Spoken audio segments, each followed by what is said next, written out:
Tapi kan di sana loh. Tempat utama Sampun di sana, bukan di sini. rawuh tengah latri. Oh, berarti di sana kuburannya. Di sini Cici berdalamnya.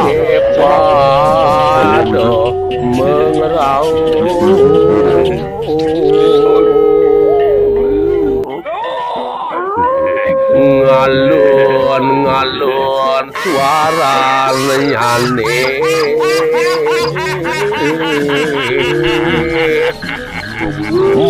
makecihne bumi serbi Satu hari begini. Kumadat dumitit pada Allah Mahinaya ide racun yang sakit turun geranang ganda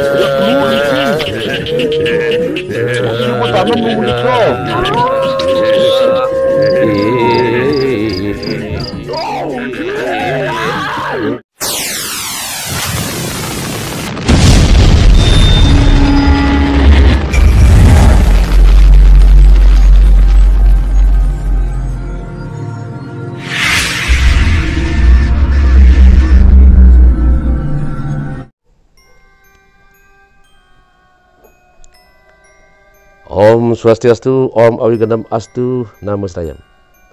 Sahabat muda, sahabat milenial, kemudian kawan-kawan spiritual dan para tokoh sepuh guru, pandita yang saya hormati dan kemudian yang saya muliakan di tanah Nusantara, khususnya di Bali, sahabat. Sahabat muda, malam hari ini saya ingin berbagi lagi. Berbagi tentang apa? Tentang roh astral yang namanya Buta Cuil. Nah, apa sebabnya dinamakan Buta Cuil? Lalu, dari mana Buta Cuil itu sendiri? Kemudian, bagaimana sepak terjang dari Buta Cuil itu sendiri? Sahabat muda, sahabat milenial, kemudian para sahabat semua, Buta Cuil itu adalah sebuah roh. Roh halus yang tidak dapat tempat semestinya. Roh itu adalah berasal dari manusia itu sendiri. Manusia yang salah dalam berkehidupan dan manusia yang salah dalam matinya. Kenapa demikian? Buta Cuil adalah roh manusia yang mati tidak terurus dengan semestinya. Anak-anak bayi yang dilahirkan oleh seorang ibu. Kemudian anak itu tidak diakui, kemudian dibuang. Di selaukankah, mungkin di sepitengkah, atau mungkin di tempat-tempat yang kotor, tempat sampah. Nah, bayi itu akan menjadi Buta Cuil, sahabat. Kemudian orang yang meninggal karena gantung diri. Orang yang meninggal karena tabrakan, bunuh diri, kemudian meracun diri. Yang namanya ngulah pati, salah pati. Kemudian meninggal tidak wajar, sahabat. Nah, itulah Buta Cuil. Jadi roh-roh yang penasaran, roh-roh yang tidak ada tempatnya itu, kemudian sulit sekali diurus, sahabat.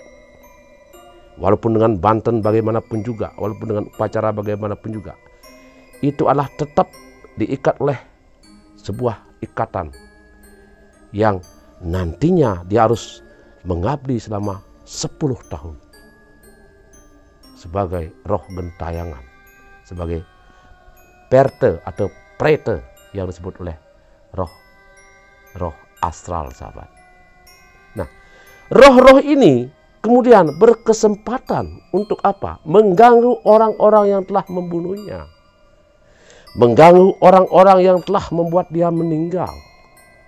Kemudian bayi-bayi itu akan selalu menggoda bapak ibunya yang telah membuang si bayi itu sendiri. Jadi Buta Cuil itulah sebuah roh halus, roh astral yang sulit disetanakan, yang sulit untuk diurus sebagaimana mestinya manusia biasa. Saya berpesan pada anak-anak muda, anak milenial. Hendaknya, mari kita hargai tentang kehidupan ini. Mari kita hargai tentang apa yang pernah kita terima, yang sudah dianugerahkan oleh Yang Esa. Biarkan hidup ini berkehidupan. Biarkan pula mati kita dengan wajar di saat kita berpulang ke alam sana. Janganlah berbuat nekat. Janganlah berbuat yang tidak wajar. Kalau kalian tidak ingin menjadi buta cuil, sahabat. Sahabat muda, sahabat milenial. Saya berbagi tentang buta cuil. Kemarin saya sempat di Panti Lefra. Di sana saya melihat langsung bagaimana buta-buta itu, bagaimana roh-roh asal itu menangis dan sedih sekali karena sudah puluhan tahun, mungkin 60 tahun atau 80 tahun tidak diurus oleh keluarganya, ditinggal begitu saja. Nah, beliau menangis. Beliau ingin hidup sebagai manusia semestinya, diurus, disetanakan, kemudian dilinggihkan di Rongtlu, di sebuah pura di Merajan. Tetapi beliau belum bisa. Seandainya bisa, nah siapa yang mengurus?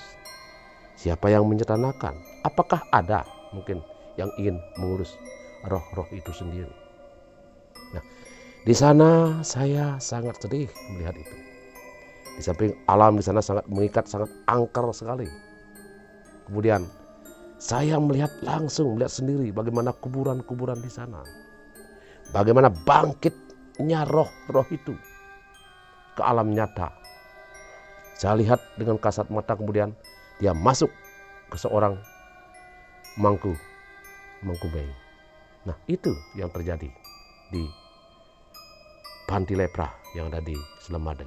Sahabat muda, sahabat milenial, saya sempat bertanya pada Hajar Aseng, bagaimana dari penglihatan beliau, dari kacamata beliau tentang buta cuil. Mari kita saksikan, sahabat, sebuah videonya. Nah, di sana katanya ada kuburan, dan memang betul. Setelah saya ke sana, emang kuburannya sangat terasa dalam saya. Nah, yang saya tanyakan ini ya tentang buta cuil, Jero. Nah, kembali pada waktu itu saya kan lihat kuburan itu, kemudian pura itu, kemudian ada yang masuk ke roh teman, ke jasad teman saya. Ada masuk ke badan teman saya itu. Nah, mereka tuh kayak buta cuil. Apakah itu yang dinamakan buta cuil? Karena belum terurus ini. Belum terurus. Bahkan dia kerawan menangis pada waktu itu, dia nangis kerawan minta tolong supaya dia tuh dibersihkan gitu. Apakah itu mungkin disebut buta cuil ya? Buta cuil itu ada 3. Ada 3. 3. 1 buta cuil mependam namanya. 2 buta cuil keruron. 3 buta cuil kingsan ringgeni. 1 buta cuil yang mependam, kebanyakan orang yang sudah menanam jasadnya tidak sama sekali menggunakan tirta pengentas. Itu yang pertama. Yang bertanam nih, yang terkubur puluhan tahun sampai tidak meningkatkan kuburannya itu. Nah, yang kedua tentang kuburan keruron, karena anak kecil belum tahu apa-apa, masih dia berupa darah tertanam di dalam, baik itu dalam sepiteng atau kloset toilet, itu tidak terkena bantan suci soroh. Yang ketiga buta cuil kingsan ringgeni. Kebanyakan orang sudah waktunya diaben, tapi tidak diaben, tidak terkenakan dengan penyilih bang-bang. Itu yang terakhir. Penyilih bang-bang itu meminjam tempat pada pertiwi. Bukan, penyilih bang-bang itu waktu pengkingsan di geni atau titipan di api itu kan dibakar. Tulang itu dipungut, diletakkan di dalam kendi. Setelah itu ditanam beberapa hari atau beberapa tahun, bulan ditanam. Setelah dibongkar tidak dikasih pisang dan anak ayam. Itu tidak dikasih pisang. Ya, itu namanya penyilih bang-bang. Oh, nah terkait dengan Iko Jero ya, ini kan kemarin Tiang sudah karena rasa empati Tiang kepada roh-roh astral itu, yang namanya lembut itu, butuh cuil itu ya. Tentu Tiang tuh merasa berempati pada mereka, dan saya juga merasa sedih pada waktu itu, terharu melihat situasi yang kayak begitu. Nah ini kan sudah lama nih Roh. Jadi katakanlah Pati Lepra itu mungkin udah 50 tahun mungkin lebih ya. Nah terkait dengan yang sudah 50 tahun itu, apakah bisa diangkat kembali Roh? Bisa, karena tulang belulang kita tidak bisa hancur. Yang bisa hancur cuma kulit dan daging kita bisa hancur. Bisa diganti menggunakan pengawak cenana atau majegau bisa. Bisa dibongkar langsung menggunakan bongkar seperti ngaben boleh. Karena siapa tahu orang itu perlu kita dibersihkan dan ditempatkan di yang kemulan. Siapa tahu dia menganggap roh itu menjadi bayangan tidak terwajar seperti gentayangan, buto cuil, menjadi kala Sumedang, buto rangde gitu. Banyak antek-anteknya sang yang buto cuil. Kalau Sumedang jadi wong samar, di wong Sumedang ya, itu dah seperti orang-orang itu. Kalau kita tidak diupacarai, lama kelamaan dia akan berubah menjadi sang kala sumungsang. Sang kala sumungsang, ya, atau banas nungging. Banas nungging, ya itu. Kalau sudah memurti, ya, kalau sudah dia tidak diupacarai, baik itu tidak dikasih tutup pengentas maupun diaben tidak, itu dah kala sumungsang jadinya. Ya, sang kala sumungsang, kalau sumungsang biasanya dia mengganggu apapun yang dikerjakan oleh warisnya, dia diganggu sampai dia meninggal. Itu bahaya. Nah terkait dengan dikoronge, itu juga emang ada hubungannya di sini. Nah kalau sudah itu udah ditanam kan rata ini. Nah kemarin pada waktu Tiang ngeplog nih pada waktu Tiang bikin video di Setro nih kan kita tuh nggak, mereka bilang ada yang dari Kelungkung kah, ada bilang dari Tabanan, dari Negara bahkan ada orang Cina di sana yang meninggal di sana tuh. Nah karena sudah rata ini Jero ya, apakah mungkin bisa tuh dengan simpel kemudian bagaimana cara untuk mengangkat roh itu supaya nanti masuk ke dalam suatu pengadag gini, suatu daksina linggo ini?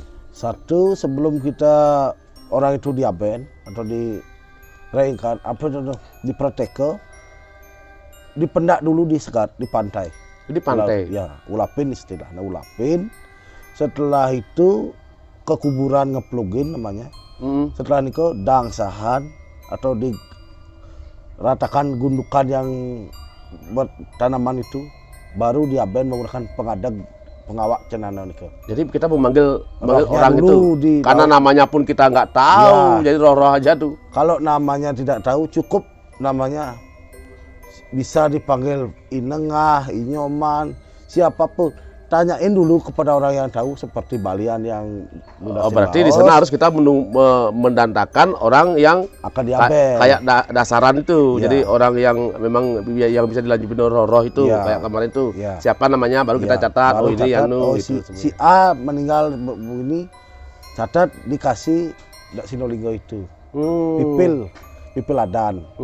Nama yang di Tangyang Mikel. Nah, terkait dengan ini loh. Di sana kan juga ada pura yang tertanam itu, sampai tidak bisa dibebaskan oleh masyarakat di sana karena sudah menjadi suatu kuburan bahkan tidak berani membebaskan itu. Kembalikan kepada penghuni di sana, baik itu Putra Dalam, Rama Prajepati, Durko Birawi, Membajangan itu. Nah karena di sana memang Membajangan tuh ada beliau. Itu dah. Jadi apakah memang perlu disanakan atau bagaimana, kita juga nggak ngerti pada waktu itu.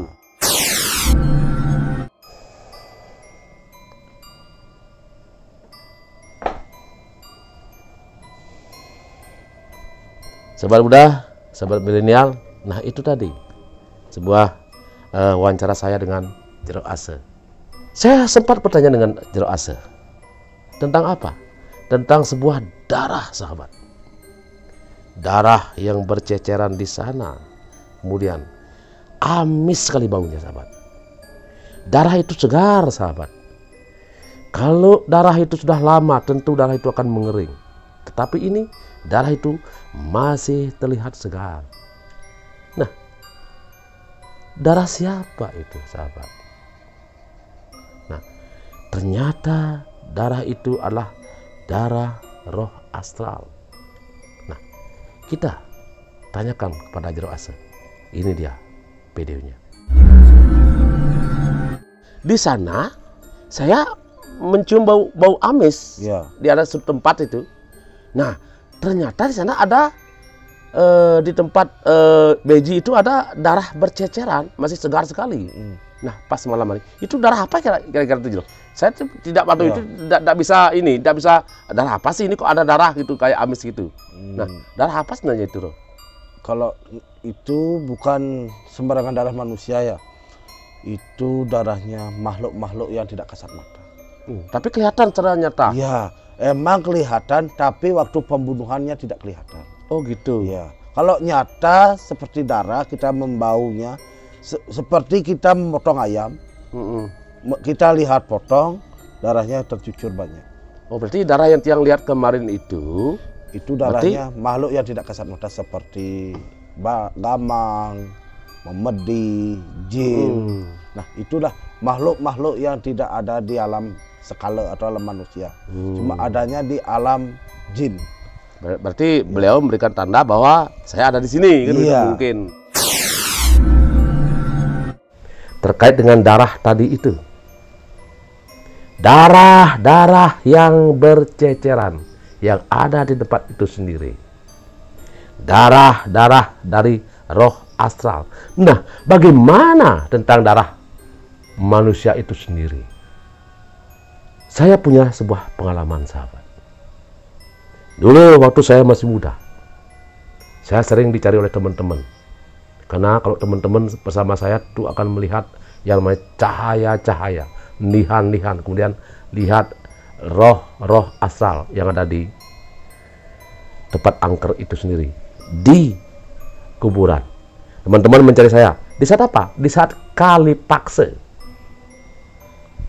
di mana di saat Kalipaksa lah roh-roh itu akan datang, dan mereka akan datang berduyun-duyun ke dalam kahyangan, ke Prajopati, kemudian ke kuburan. Mereka di sana mengadakan paum, bahkan mereka ingin uji coba tentang kanuragan, tentang ilmunya dia itu sendiri. Nah, untuk itu, tentang darah itu, pada waktu saya melihat dengan teman saya itu, saya sudah bilang, jangan lari kalau melihat itu. Kalau lari, kalian akan menjadi masalah. Hanya ada teman saya lari satu, dan dia jatuh dan keluar darah.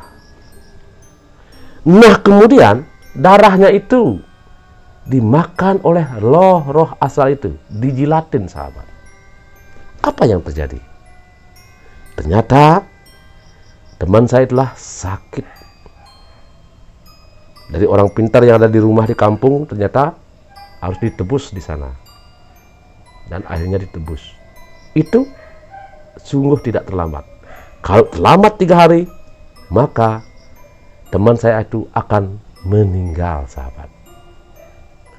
Jadi, kalau melihat roh astral, Gundurwo melihat namanya Buto Buti, kalau kali, apalagi namanya Buto Culi. Kalau kalian berani, boleh saja. Kalau tidak berani, jangan lari. Nanti Anda akan jatuh dan keluar darah. Nah, darah itu akan meninggalkan suatu akibat. Akibatnya apa? Tentu akan sakit. Mungkin saja kalian akan meninggal. Jadi, jangan main-main. Sahabat muda, sahabat milenial. Nah, itu tadi penjelasan Jero Ase tentang sebuah darah yang ada di tempat itu. Sahabat itu, di tempat itu sangat mengerikan, sahabat. Ada sebuah sumur, kemudian ada sebuah air di sana. Kemudian pohon-pohon seperti berbunyi, angin-angin seperti mengikat pada waktu itu. Suara-suara retakan angin, kemudian suara-suara embusan angin yang keras yang datang di malam hari itu. Yang aneh di sini, sahabat, pada waktu itu saya tidak ngeh, sahabat. Saya tidak menyadari, duh, kenapa seperti ini? Yang saya lihat pada waktu itu, dan saya konsentrasi pada waktu itulah, saya konsentrasi kepada Jerome yang kerauhan, yang trans pada waktu itu. Tapi kan di sana loh. Tempat ditanam di sana, bukan di sini. Di sini pura dalamnya, di sana tempatnya dulu dikubur di tepi pantai. Oh, berarti di sana kuburannya. Ya. Di sini Dalam. dalamnya. Sama. Sama lagi.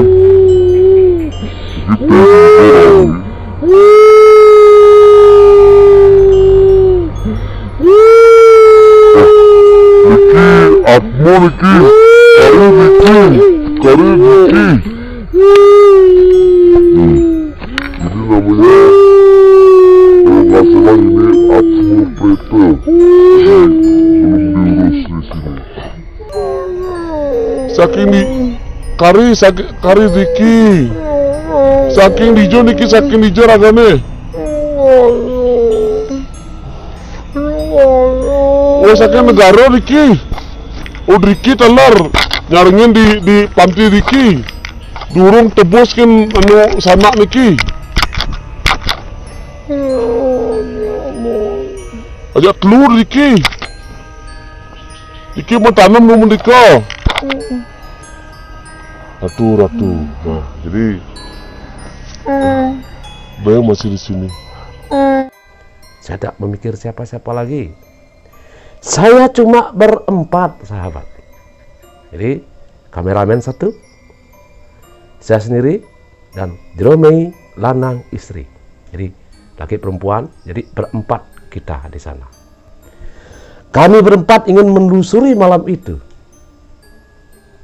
Apa yang terjadi? Di luar dugaan saya, di luar nalar saya juga. Ternyata para netizen saya, para sahabat-sahabat milenial saya, malah beliau yang ngasih tahu. Di menit ke-26, abad. Di sana ada penampakan sosok yang sangat besar sekali. Besar di belakang saya, di belakang Jerome itu sendiri. Jadi tidak memakai baju, besar dan sangat tegap orangnya. Saya ulangi lagi konten saya cari lagi. Duh, ternyata benar. Di sana ada sosok yang ada di belakang saya. Nah, tetapi pada waktu itu saya lihat di depan itu, sahabat. Di depan ada sosok besar, jadi rambutnya agak panjang, kemudian pakai kain poleng. Jadi pakai batik hitam pada waktu itu. Lusuh sekali, besar. Nah, itu katanya penunggu di sana. Saya lihat itu, tapi dengan mata batin kemudian sebentar, tapi sebentar, tidak lama, sahabat. Kemudian pada waktu itu saya konsentrasi pada Jerome, karena saya harus bertanggung jawab ngajak orang. Jadi saya posisi di sana karena beliau tahu betul tentang tempat itu, hingga saya bertanya. Kemudian yang saya lihat adalah seorang tua pakai baju putih berjanggut, sahabat. Nah, beliau memegang janggutnya. Sana ada seorang istri. Jadi ternyata adalah istrinya. Nah, itu yang saya lihat pada waktu itu. Jadi sangat menakutkan, sangat mengerikan, sahabat. Bagaimana pada waktu itu? Nah, mungkin kalau orang lain akan lari itu. Nah itu, sahabat. Itulah yang terjadi di Panti Lepra. Pada malam itu di Pura Beji di sana yang ada airnya. Nah, sahabat milenial, cukup saya berbagi di malam hari ini tentang Buto Cuil, darah, dan bagaimana tentang beliau. Sampai jumpa di konten selanjutnya. Ingat, dukung saya, Kiswara Supranatural Art. Tentu dengan mendukung saya akan lebih semangat untuk menggali tentang bagaimana keunikan alam skala niskala, alam nyata dan alam gaib. Saya akan tetap berbagi dengan kalian. Selamat malam. Kita akhiri sampai di sini. Om Santi Santi Santi. Om.